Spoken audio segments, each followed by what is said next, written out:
The Gort Show is sponsored by Ellipsis Labs. Ellipsis Labs is building Atlas, the blockchain purpose-built for verifiable finance. You may know of Ellipsis Labs by their first product, Phoenix, a fully on-chain order book DEX that's done over $50 billion in unincentivized volume. This is one of the strongest teams I know in crypto. If you're interested in working for a mission-driven company, Ellipsis Labs is hiring engineers who are passionate about crypto and finance to work on Atlas. You can learn more and apply on Ellipsis Labs Twitter, @ellipsis_labs. Don't forget to check out Atlas too, @AtlasXYZ on Twitter. Welcome. Today we're here with a very special guest, Zero X Princess, longtime actor, thought leader in the MEV community, and recently is in the process of launching a new project, protocol. Welcome, Zero X Princess. And if you want to give a little bit about your background and what you do. Thanks for having me. We are originally running a team of searchers for 4 years already. We are still one of the top arbitrageurs on the mainnet. We're doing primarily backruns, either atomic backruns or top of block backruns, or end of block backruns. So we deliberately did not start doing sandwiches for the reason it hurts the ecosystem. And so we initially knew that we were going to be there long term. So that's how we started operating, and we was on the BSC for 3 years as well. We left, I think, this January, and after their hard fork, and our team was the top searchers there as well.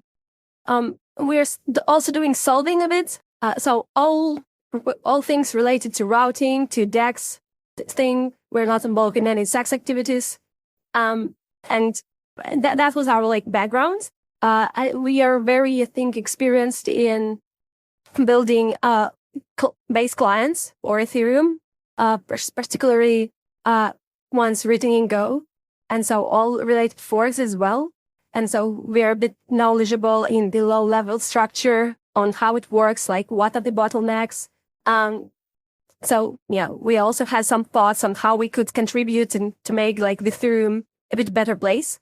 So now we want to abstract ourselves from the position of a searcher and start working towards something better that will benefit many actors and basically align everyone, because we think that there's generally currently a great misalignment between different layers of Ethereum. So there's order flow providers, order flow originators, there are builders in relays, all these participants in the Ethereum supply chain.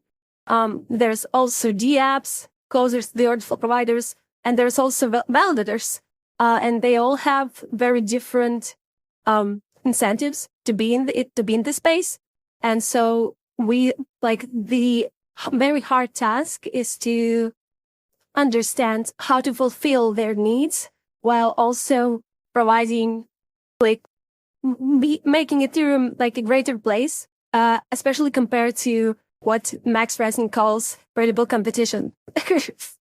Okay, that's a good overview. Just quickly though, so your actual team is your firm called New Construct? Is that the name of the actual searcher team? Yeah, that's the actual name of the company. So we are incorporated. Yeah, New Construct LLC. So yeah. Okay, yeah. So we can dive right into your newest announcement, which is T.O.O.L, another acronym. Can you walk us through a little bit about how T.O.O.L works and maybe what you're trying to do here? So T.O.O.L stands for Trustless Order Flow Operations Layer. The idea behind T.O.O.L is that it could leverage private order flow processing with the trustless TE network while introducing 1-second subslots in which it issues execution guarantees to all order flow providers, which makes Ethereum UX similar to L2 UX, for example, where you send a transaction, get an almost instant confirmation, and not get sandwiched and stuff like that. And you have your order flow pre-trade privacy, while also this trustless network hosts a permissionless and decentralized MEV auction as well. So any searchers or any DEX arbitrage people any high frequency trading teams would run their own strategies inside these nodes and also contribute to the network. And contribute to the finalizing of these 1 second subslots. So you could think of it as basically having a virtual 1 second block time chain, while also running micro PBS bundle auctions for the finalizing this subslots. Got it. Okay, so can you just, in layman's terms, explain kind of how this is structured? Like, a lot of times you hear this terminology, sidecar, like an opt-in system for, the various actors along the supply chain. Like, what is the actual structure of T.O.O.L in this context? So you have, I think, it's a homomorphic network. So all nodes running the same software. Either is an RPC node that wants to expose the endpoint for the users, either that just some searcher running their strategy, or it's a proposer who opts into the network to receive the end results. They all run the same nodes. And so that's a peer-to-peer network, similar to every other peer-to-peer network. So it's very simple in design. It runs every node will run the same base image, which consists of operating system, on the other layer, there will be what's called a firewall that will be checking all the ins and outs to the image of the virtual machine and checking whether the proprietary strategy that's inside generates right outputs. So, for example, a searcher could do some unbundling and front run someone, and we can't control his proprietary strategy, but we could actually add some layer of filtering that could check what it generates. And that's the same attested software that all nodes will run. And so there wouldn't be many other entities like relays and PBS and block builders. There is just homomorphic network of the same nodes. Yeah. And the proposer, receiving all these commitments and releasing the block. Okay. Got it. Okay. Let's talk a bit about a very I say controversial. I see this mainly on Twitter. I don't know the degree of controversy, but it seems controversial, which are trusted execution environments. Can you explain, again, in layman's terms, a little bit about trusted execution environments, and then what are some of the reservations people have about TEEs? I think that the trusted execution environment is, you could think of it as a box that makes sure that some machine runs the code it's supposed to run, and it runs it with the data it's supposed to receive. And so basically you have the integrity guarantees, and also nobody could access the TEE and manage and influence how the program runs.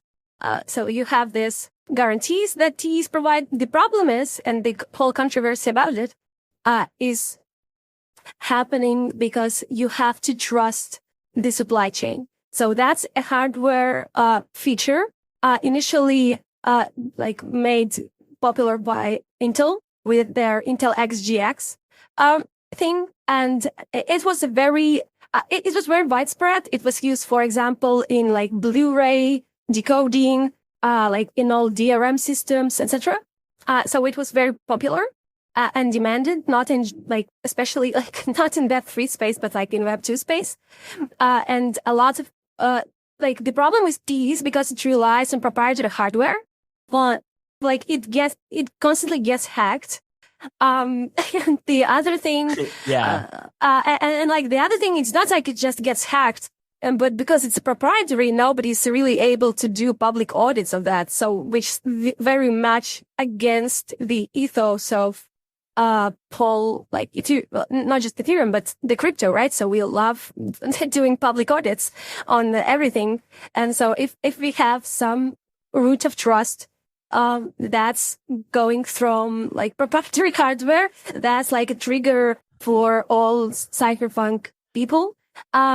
Yeah. And to be honest, my opinion on that is that that's a valid concern, especially considering the history of TEs on how they've been breached many times. So I think the most popular breach now known in the crypto space is the secret network, where the whole chain was relying its privacy on the TEs. And yeah, one group, I think of university group, was able to extract the decryption key for the whole chain. And so they were able to de-anonymize basically the whole chain that's supposed to be secret and private. And so I think like after that incident, many people in the crypto space were starting to be against it, against like implementing TEs, relying on the TEs on any kind, like on any level in the supply chain. So yeah, that's I think the core of the controversy. Yeah. I think another point that I hear brought up often is that TEs are sort of the sandbox for the time being to do some of these, computations, and that in the future we'll come up with better ideas that can sort of displace TEs. I think that one of, something that we've seen consistently in crypto is sort of making the assumption that something will just act as a sandbox for the time being, and that it will eventually get displaced. Like I'll give an example, which I'm sure you know well, trusted relays, right? After the merge, there was this, we're going to have these trusted relays for the time being. It seems now that people are, and I know that, T.O.O.L, we can get back to this in a second. T.O.O.L is sort of an attempt to supplant trusted relays as well. But this is an example to me of where people kind of were like, okay, well, we'll find a solution in the future. But a lot of these things become almost so, systemically important that they're kind of reluctant to change them. Do you think that TEs are just a sandbox now, or do you think this is like a viable solution, into the extended future? Yeah, that's a great question. Like not just in crypto, but in many industries, there happens like incidents where something meant to be temporary, but it turns to be permanent. And like a lot of people are unhappy about it.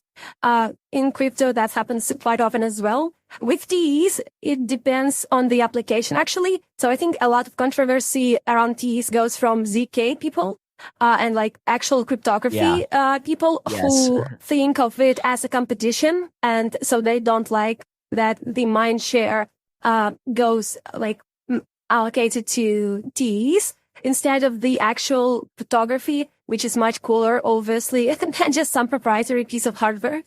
And so they're kind of mad about this. And that depends again on the application. For some applications, like ZK proving, for example, TEs obviously cannot really replace it. And that's like, if someone will use that, it will be like a temporary solution. So for example, based rollups could do real-time proving with TEs, before like real-time ZK proving becomes possible, and stuff like that. But for other applications, I think the only replacement for TEs would be TEs, and like seamless with the tool that we're building, because that's a latency critical application, which is supposed to be used by TechDex teams, for example. And we know that the current PBS space is also very centralized, not just in terms of entities, but geographically as well.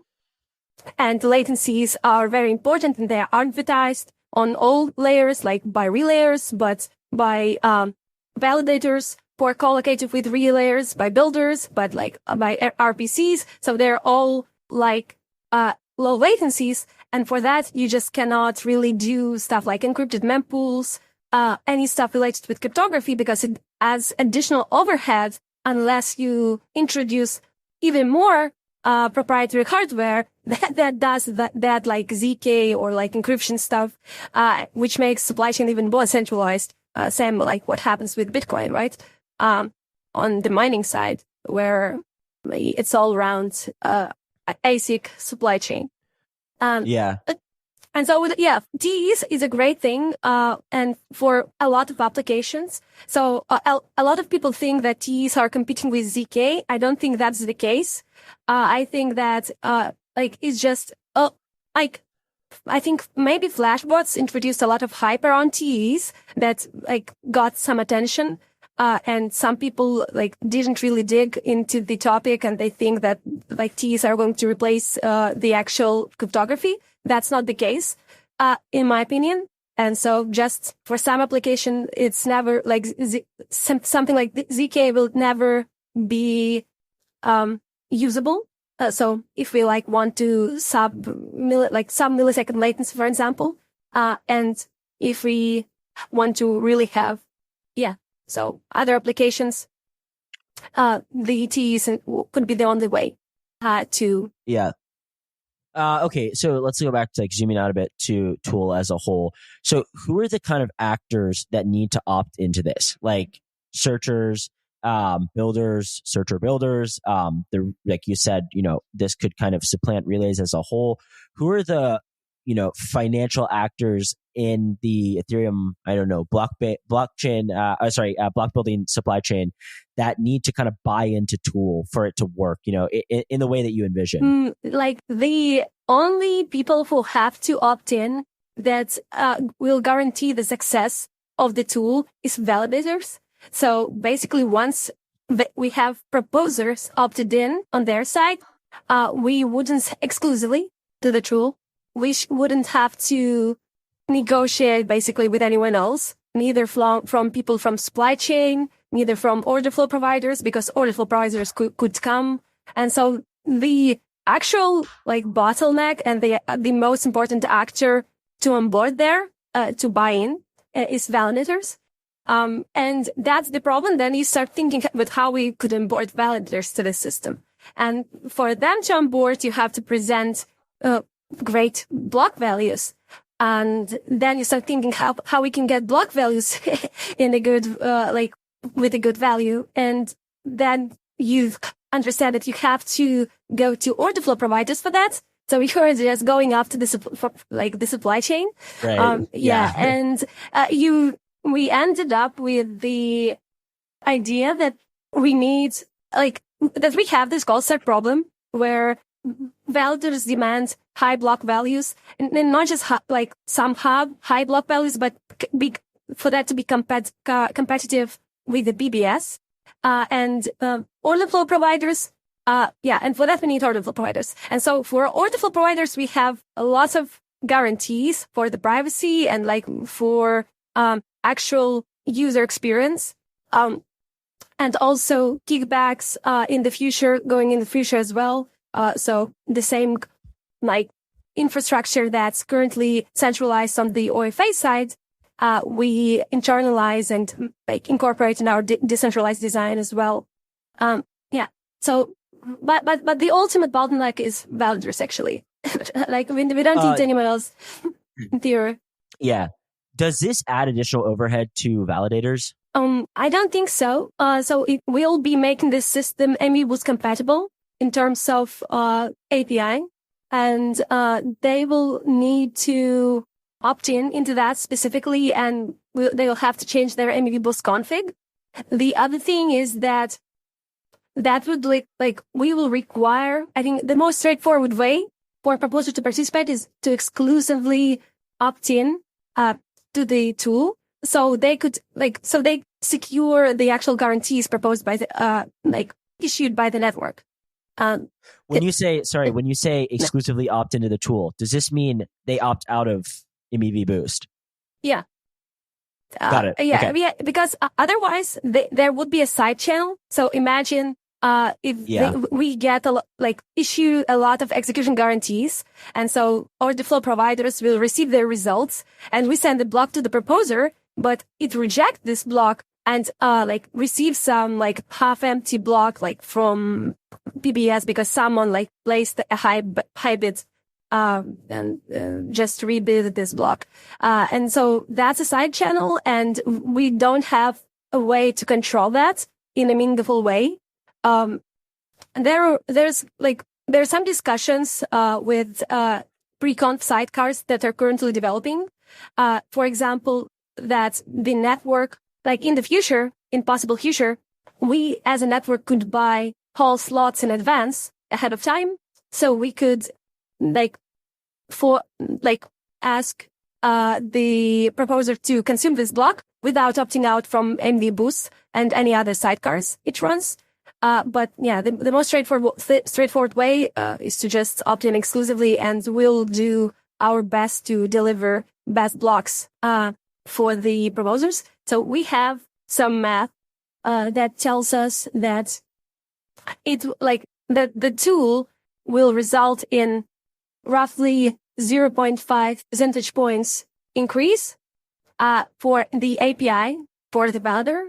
And so that's a lot. That's actually like an insane number. And so it might not be correct, but we think that once adopted, it will be enough incentive to switch for all validators to switch to us. Okay, so tell me if I'm thinking about this correctly. You're sort of taking Ethereum block times, which are 12 seconds, and you are reducing them to 1 second. But because there are now 12 mini blocks, this will accrue more value to validators as a function of there being 12 mini blocks, even though the net amount of each of those mini blocks may be smaller. Is this right? Like, if you're reducing block times, there should in theory be less MEV, or at least this is what I've been told. But is the idea that because there's now just a larger number of blocks in this little mini block system, it will compensate validators more? Yeah, I think that's kind of thinking is similar to what we think. So it's like that. We think that there's multiple factors that will drive fees up for validators to accrue more value. Specifically, 1 second block times will result in not just one top block auction, but 12 top block auctions. Because Zex arbitrages, for example, would be now competing not just once, but 12 times. And that will reduce their margins, but for validators, it will actually be beneficial. And also, because of these actors will be competing now 12 times more, and that would also generally drive fees a bit up as well. And so the competition for the block space will increase. And as we know, L1 right now is very cheap compared to 2021 levels. Right. Super cheap actually. And it's now even cheaper to transact on Ethereum than it is to transact on Tron, for example. And sometimes even on Solana, considering different kinds of fees you should pay, the G.T.O.O.L and in fee in general. So last time I made my transactions on Solana, I paid in total, I think $5 or something, which is, very close to current Ethereum levels. Basically, validators would receive more value because of the more order flow could come. And so by making the Ethereum efficiently 1 second block time chain, we will drive much more order flow on the trading side. And on the institutional side, we think, because they would like to have these features of pre-trade privacy and execution guarantee specifically, because from the feedback from our conversations with different big entities, they don't really know how to approach the mainnet without significant investments into the infrastructure. So they see that the only way to currently participate, to meaningfully trade on Ethereum, is to actually own a block builder. And that we see with the current structure. And they cannot afford to own the block builder. They can't afford to go and compete with these entrenched actors. And so they don't really know how to transact, how to time their transactions with, close to the end of the slot for it to match with sexes. They don't really have any feedback. So most of the time, so the transaction, for example, might get lost and they wouldn't be sure, whether they should, rebid it, so, send a new one. So there's current supply chain is very opaque, to be honest. Even if we would like to explore the past transactions that blended in past blocks, I mean bundles, there would be very little info on how they were processed by the block builders. And so that, I think, drives away a lot of the order flow that would otherwise be on Ethereum, because there is liquidity. And so this, by making it 1 second block time chain, we also reduce LVR for LPs, right? So there's a lot of research about it at this point. And so we expect that it would be like a snowball effect where you drive more flow, more flow makes it better for LPs to actually LP on mainnet. More liquidity goes to on-chain. And so it makes it even more attractive for these institutional entities, because there's the strategy they're on. They now have increasingly more capacity. And so they could even transact in more on-chain. That would result in more fees for LPs, in more competition for the block space. So everyone will be in profit. Long term, yeah, that's like our net. Thanks for listening to The Gort Show on the Blockspace Podcast Network. Subscribe to our newsletter at blockspace.media to get the show directly to your inbox. Show links, transcripts, and Bitcoin articles twice per week. Stay ahead of the conversation by visiting blockspace.media. Yeah.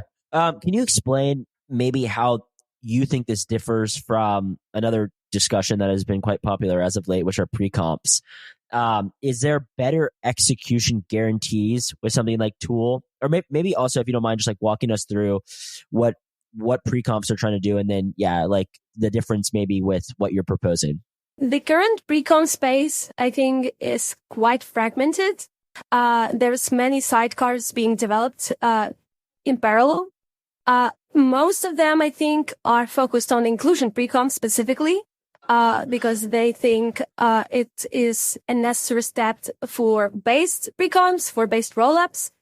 And that's like, I think, where most of the mind share is allocated to. Most of like pre-comps, I've chatted with many pre-comp developers, and I think none of them actually wanted to touch execution pre-comps, because that really touches the contentious state. And so for that, it's really hard to price the pre-conf to sell this, the access to this contentious state ahead of time, because you don't know the exact value of the access to the state. And so that's the problem. That's why nobody really touches on that. And I think like how we are different is that I'm not really even call this pre-comps anymore, to be honest, because what happens is that we execute this 1 second subslots for all transactions, for all the order flow that gets into the current subslot. Once finalized, when the slot is finalized by the consensus leader inside the network, the confirmations are released to all the originators. And so that's not like pre-comps, because it's not like you issue that ahead of time, right? So you're not selling the contentious space you don't have to price anything. You really run just-in-time auction, just like for 1 second subslots. And so it's like a confirmation already, because your transaction already got included. And if the proposer is opted in specifically, then that's guaranteed that you will be in the block in that exact position. So that's like 1 second confirmations more like than just pre-confirmations. Got it. Yeah. I saw that you mentioned you were working with Wintermute on T.O.O.L and then also Flashbots. Can you give us a little bit of background there? Like with Wintermute and Flashbots, we originally started the collab with end-of-block arbitrage. So we've been working with end-of-block arbitrage for a long time. And we developed the original strategy, I think, back in 2022. It just wasn't really in demand back then, let's say, because in 2022 there was like a deep bear market, and there was no private flow that made and this end-of-block strategy viable. But then we connected with initially with rsync guys and rsync team. We started working with them on the end of block arbitrage. Then we started to work with Flashbots on their TE searching project. And so they thought that the use case of searching for the end of block is a very good example and the very great showcase of the TE tech, showing the trustless, permissionless exchange of information between searcher and builder. So builder shouldn't trust searcher. Builder could send their like block snapshots to the searcher. Searcher could build like on the bottom of the block. They could put their bundles and they could send it back to the builder. And so this way, two entities, two proprietary entities, could integrate trustlessly. And that's a great showcase. And we start working with them on that. Now it's in production, I think, for almost half a year. And it's working great. And so now we're thinking on how we could move forward. As a project, on the new construct side. And so we started working on the tool. On the Flashbots, we are still collaborating with, on this exact searching in TE track. So we are still working on improving the base image for the searcher, maybe some documentation. So more searchers could onboard into searching in the TE. Maybe builders could start adding this functionality and like kind of start onboarding more TE searchers. So like we're open to all the options. And on the Flashbot side, it's also very beneficial for them because they reuse this exact image for a lot of their projects. Like for example, like their AI related projects as well. And so by developing this image, and like testing it in a real use case, they benefited like a lot. And on the sorry to cut you off. I just wanted to ask, what is Flashbot's AI related project? They have this Chihi, which is like a Twitter agent. You're probably familiar with that. Yes. Yeah. So, okay. And they want to go like. I'm not sure like which information is like public or not yet, but yeah, they're working on this. They are very like the idea of any kind of intersection of Web 2 and Web 3. And so they're like working on multiple projects to like bring this kind of like TE nature to the real world. And so now there's a lot of hype around like AI agents, and like they've been also working on that for quite a long time, I think. So yeah, they're pushing that as well, and I think they will be releasing much more in the future. Okay, quick question, and once again, you don't have to share too much if it's sort of proprietary. But was New Construct just? I know you said you guys are searchers. Are you just searching? Were you just searching, or were you also building? It sounded like you were mainly sending bundles, but I don't know. You didn't really mention whether or not you guys were doing both. Currently, we're not building.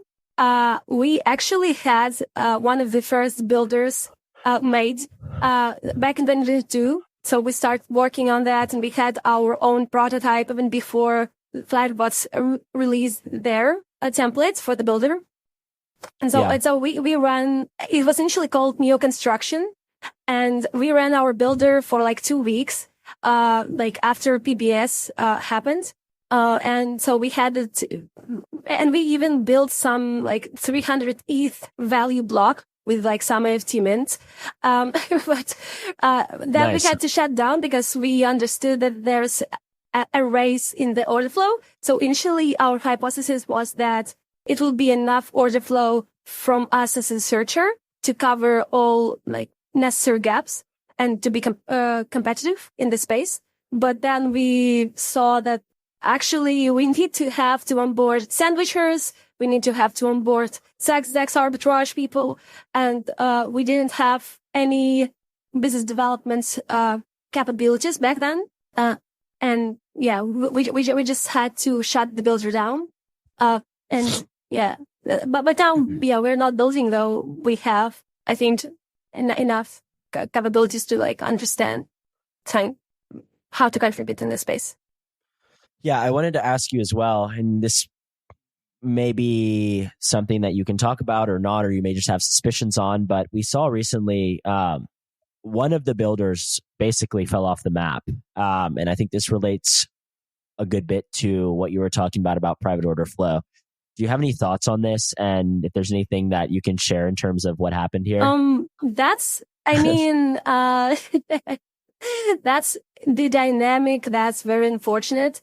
Like that's really indicates the downsides of PBS as a whole, like from the design standpoint. I think that when original developed, like nobody really thought about it. Like I really remember that like nobody was thinking about the order flow back then. People were just saying like, oh, like these builders would be competing by merging strategies, you know, like merging bundles is an anti-hard problem. And like, we don't know how to solve this problem. That's why like Flashbots don't want to run their builder alone. We want to like now make many builders, so they could have different, heuristics, in their strategies. But yeah, as we see, like how it developed, that's, I'm not sure how to comment really. I mean, it's all on chain. People see what's happening. I think that all connections to order flow providers are already public as well. So we see that Telegram bots are kingmakers right now in the block building space, because of the degens that are gambling and they're setting like insanely high fees that are not necessary, but like they're basically transferring value from the least important, from the least informed participants to the most informed participants in the space. And like I mean, we really want to end this with the tool, just because we think that if we will be able to provide the same level of guarantees that paper agreements with builders could provide, then we could decentralize the space, right? Because there will be no incentives to order flow providers to not send their order flow to us, because we will not require any kind of onboarding from their side. We'll provide the same guarantees and also better user experience as well. Yeah, I mean, I think, I guess you say it's all visible on chain. Well, I have some reservations about whether or not this is indeed the case. I think there's some you can look at Banana Gun and probably come to some conclusions. I do think there are other deals that are less visible on chain. But I guess my question then, so as not to make you comment anymore, on specifics, but is your sort of belief that T.O.O.L does in fact break up these monopolies? Like, do you feel that enough value will be created and there won't be nearly the incentive to have these private deals off chain that, maybe some sleuths can look at and realize probably what's happening. But so I guess my question is like, what about T.O.O.L in your opinion, can break up these deals that are, either visible or maybe more implied if you really dig in? I think that once we will have enough proposers to opt it in, because that's like basically the only necessary component. Once we have enough adoption and enough proposers opted in, so they could secure these guarantees, I think that we could easily break these monopolies, because we'll provide the same level of guarantees to the order flow providers, and also they will have 1-second execution confirmations, which I think would be a great value proposition for these exact Telegram bots, for example. Because they're have sniping capabilities and quick selling and all of the features that people are paying for. And these are a lot latency specific, and they really rely on the guarantees that's currently issued by builders. But I think that by making exclusive deals with a specific builder, they're hurting their landing rates as well. So because you're now, if you have an exclusive deal with the builder, now you have basically half your lending rate, right? Because you're sending to only one builder, which holds like 50% of the market share. And so there's only 50% probability that your transaction will get into the next block. But with the tool, because of the proposers explicitly opted in, if you will, you will know all the available proposers 32 blocks in advance, and you will know exactly where you will have execution guarantees. So it's not like you will be, so it's not like adoption rate and market share of the tool at any time would be an issue, because all origin flow providers will be able to see at which slot they could send their transaction, and this transaction will receive the execution guarantees. And also they will understand that for this exact slot, if they send their transaction to the builders, it would have no effect, because basically builders don't have a control over this exact slot.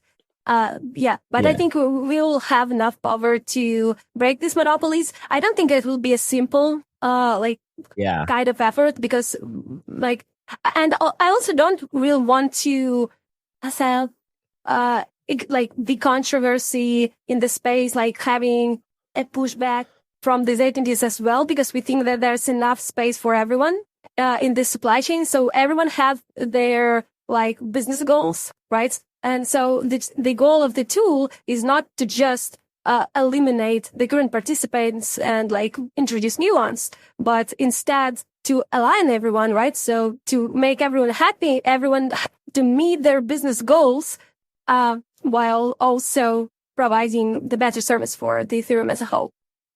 Yeah. I wanted to go back to something you said a few minutes ago. You were talking about when PBS was sort of put into production. You said, people didn't really understand the degree to which order flow would kind of rule the system, and that competition, right, between builders, between searchers, so on, would create some favorable equilibrium. And we've kind of now seen that this isn't exactly the case.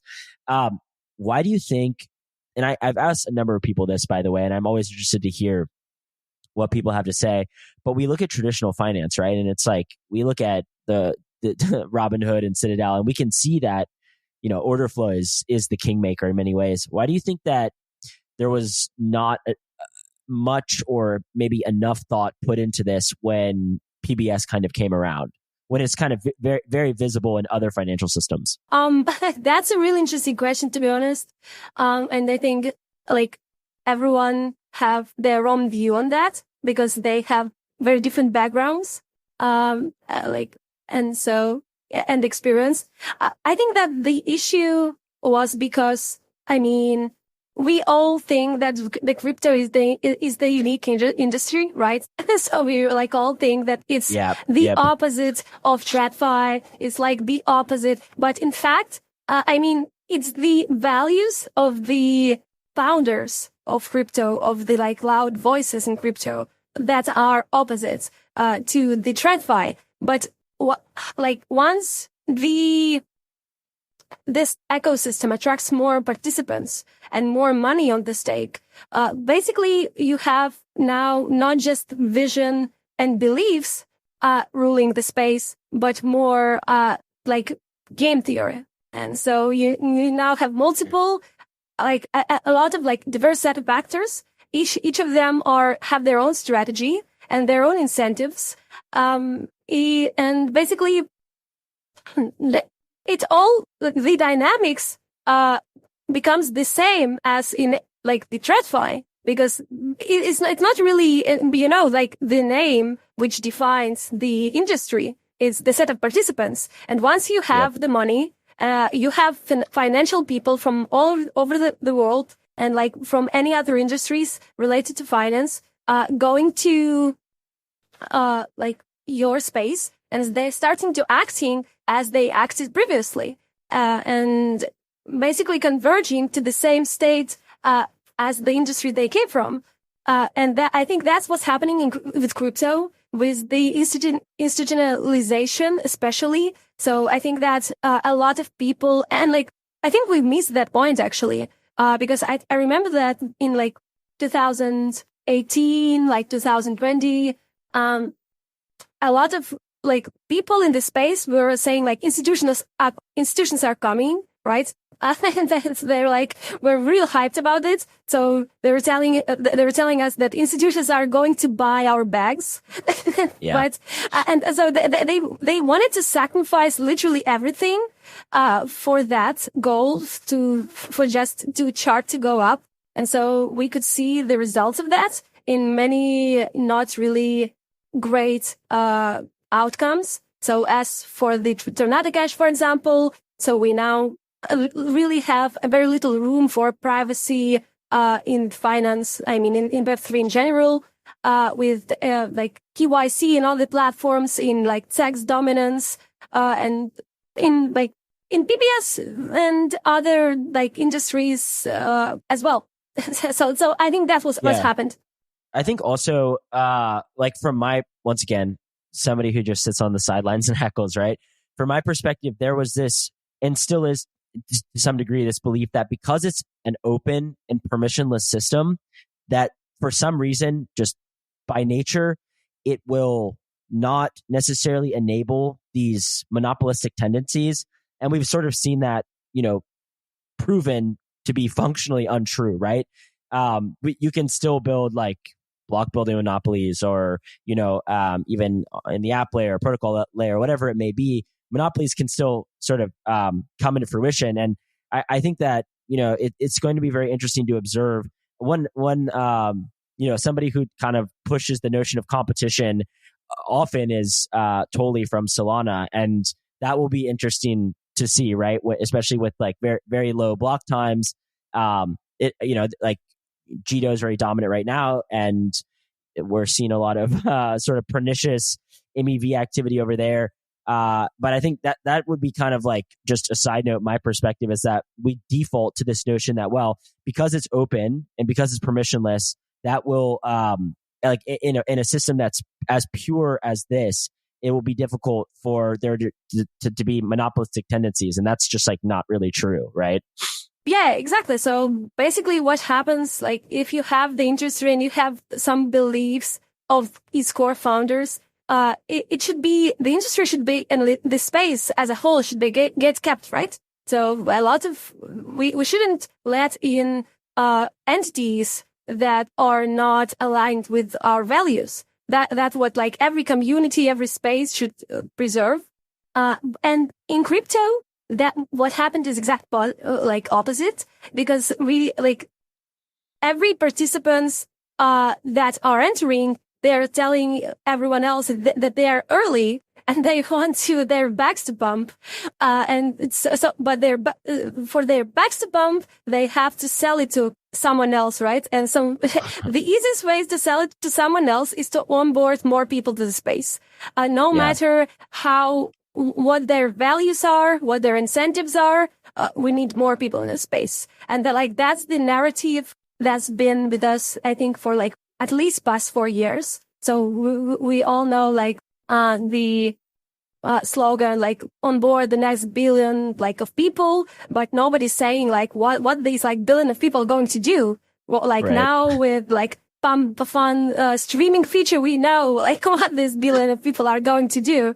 And this is the same, and this is even worse with informed actors, where they not just come and do some random stuff, but instead they come in and they know how they're going to extract money from the industry. And they might not even be ill-intentioned, to be honest. They just see the dynamics. They start operating in the terms of game theory. So they start acting mathematically correct.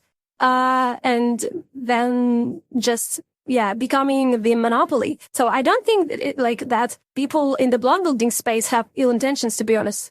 It's that just they become the,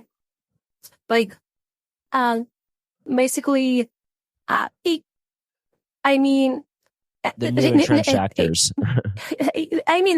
They're just locked in this game. They don't, and they're now constrained by the rules. Every step that they do to decentralize the space would basically hit them back. in terms of lowering the market share. And so Right. they are now should follow these rules of this game and do everything that's mathematically correct. And so it's, to stay afloat, basically. Yeah.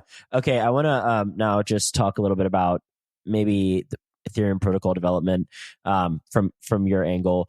You're looking to, essentially reduce block times in kind of a workaround way, right? From 12 seconds to 1 second. Do you think that this is I don't want to say failure, but do you think this is a result of the Ethereum community not moving fast enough in terms of, reducing block times at the protocol layer?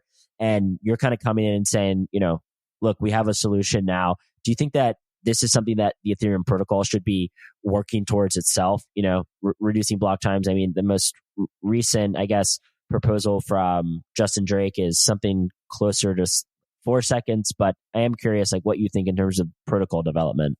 I think that there's currently a great split in the Ethereum community, almost like a civil war. Yeah, but back sure. in back in Bitcoin era with block size as well.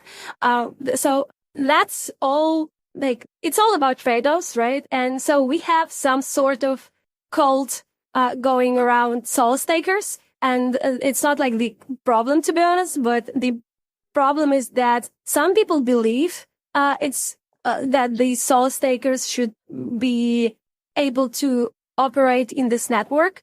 Other people should believe that they're sol stakers are not the necessary component for Ethereum. And the problem is that definition of the sol staker is quite vague, we don't really know what exactly sol staker is. Nobody, have the profile of this average sol staker. Nobody really understands what are the hardware requirements of the sol staker. Is it just some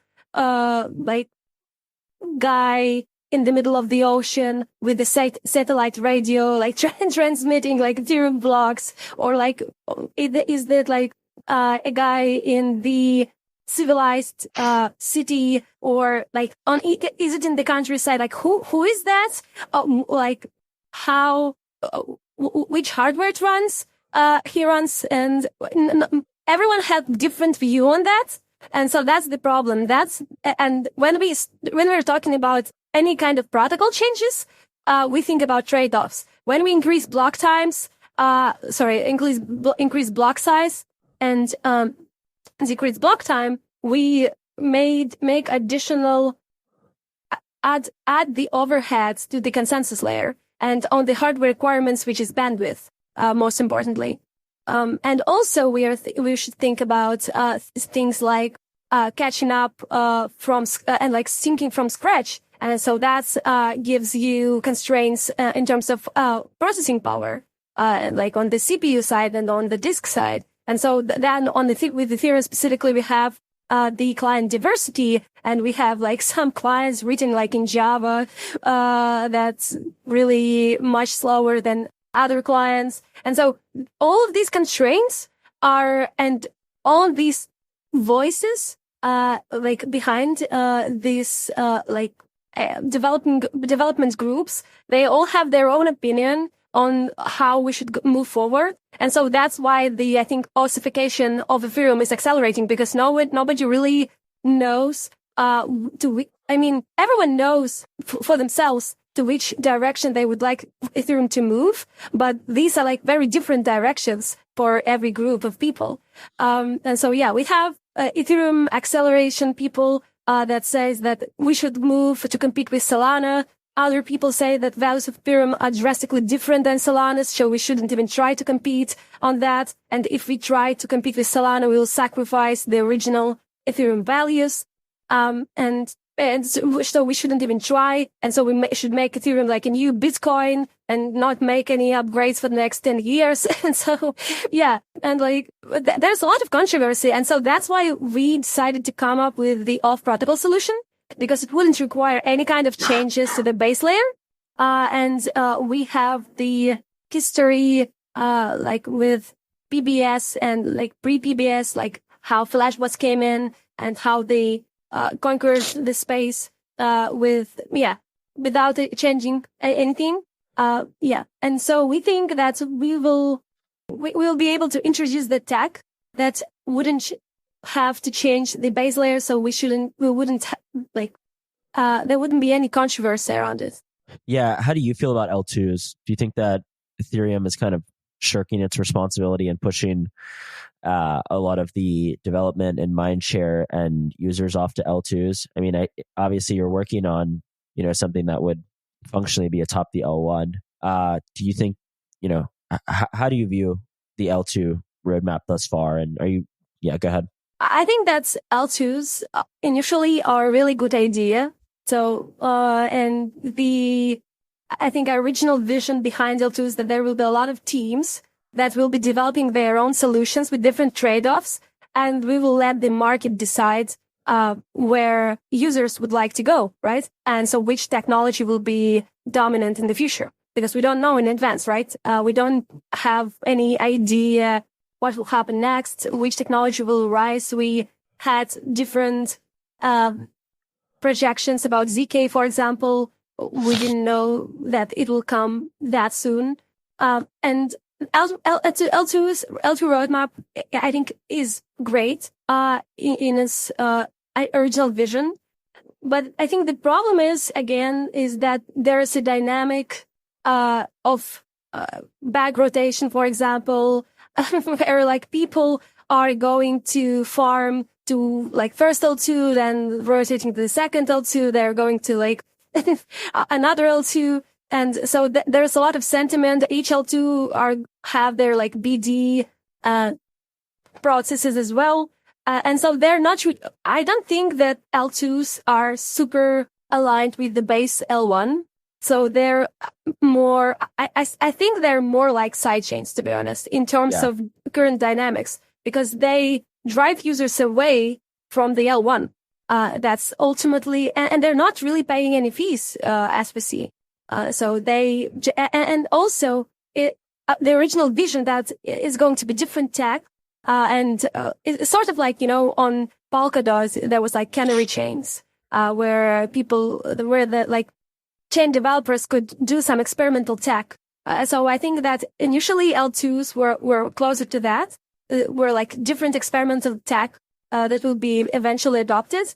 But now we see that with centralized sequencers, for example, there's very little incentives for L2s to make the actual tech, and so there's much more incentives for them to allocate their resources to business development. That's what's happening with Base, for example, right? We see that that's one of the most dominant L2s right now, not because it has unique tech in any way, but they just have the most business development. They spend the most business development efforts, and they drive more users to them. And they're not really onboarding users to L1. So I think they're not super, L2s in their current state are not super beneficial. But I think that ZK rollups, I think this is the great way to scale Ethereum long term, especially if we fix the composability and interoperability between rollups. And also the new trend base rollups is also, I think, a great development that's meant to drive fees back to L1. And instead of driving users completely away from the L1, I think, they're much more focusing on the settlement, on the L1 as the settlement layer. I think you have a lot of beliefs that others have now, having witnessed the emergence of a lot of these L2 systems. The last thing I wanted to ask about is, what do you think of MCP and some of the more recent proposals to make Ethereum great again, make the L1 great again? Do you have thoughts on any of these specifically? Yeah, I actually do. Nice. On the Ethereum great again, I think the problem with that is that this statement is kind of vague. great in which aspect? Like exactly? Like for me as a mathematician, it's very, very hard to, understand this. Like, great. So, great again. Like, what's the objective function? Even like Solana with their new like IBRL. Are kind of good in that regard. So that's they have some objective function, like, and that's like great. That also assumes that now Ethereum is not great, which is not the case. Ethereum is great already. Like, we shouldn't make it great again. It's already great.